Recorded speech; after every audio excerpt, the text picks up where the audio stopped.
There, Cape Town, South Africa is one of the most popular tourist destinations on the continent.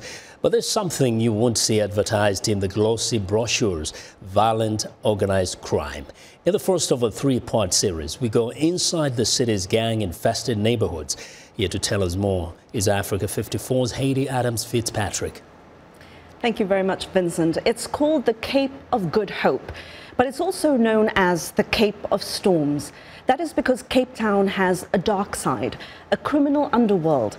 And I'm going to take you to a place called the Cape Flats, a government housing scheme built during the apartheid era to house people of color. Now, I grew up in these parts, and I traveled back there recently to bring you the stories of communities under siege. We would like to warn you that some of the visuals you are about to see are disturbing.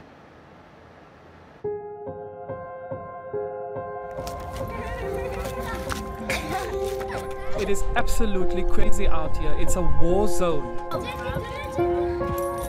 This is one of the most dangerous places in the world, where life can change in minutes.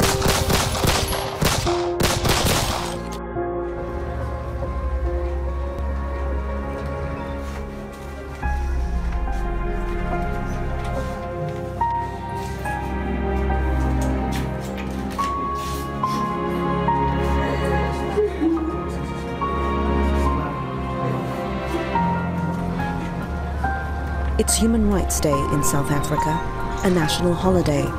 But on the Cape Flats, there is nothing to celebrate. Another child is dead.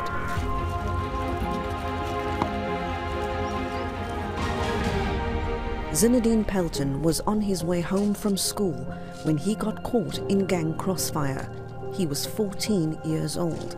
His grandmother, standing at the spot where the boy was shot, said she heard the gunfire but never imagined her grandson would be caught in it. I just heard the gunshots, and I heard somebody shout, "It's Zinedine." A group of us rushed over here. He was lying face down with his backpack still on his back. We picked him up and rushed him to the hospital. But even as he lay here, I could see he was already gone. It's become a morbid routine here, gun battles between rival gangs breaking out near schools and homes. The victims are almost always children, struck by stray bullets. Families and neighbors gathering to pick up the pieces, and in many cases, the bodies. They build memorials, hold funerals, and pray it won't happen again, until it does.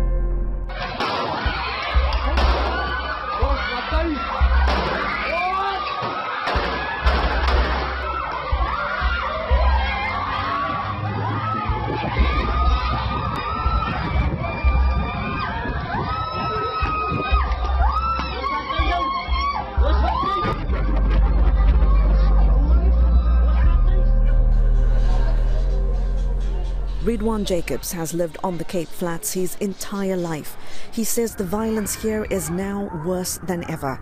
Jacobs is a journalist. He's been documenting the deaths on social media. We'll just be standing around, having a conversation with a friend. These kids are playing, kicking ball, and the next minute, bang, bang, bang. Life is cheap on the Cape Flats. It is extremely short. Cape Town's violent street culture is fueled by a lack of employment, opportunities, and optimism. These are the last vestiges of apartheid, poverty, and broken homes. Gangs offer young people a sense of belonging and control. Children as young as 9 are recruited to a life of violent crime, a deadly drug trade, and tit-for-tat gun battles. South Africa regularly makes the list of the most violent countries on earth. Cape Town is its murder capital, with one of the highest homicide rates in the world. City authorities estimate there are about 130 gangs operating in the Western Cape province alone. At the mayor's office in the city of Cape Town, officials say the violence exacts a high cost, not only in terms of lives lost, but people's economic prospects.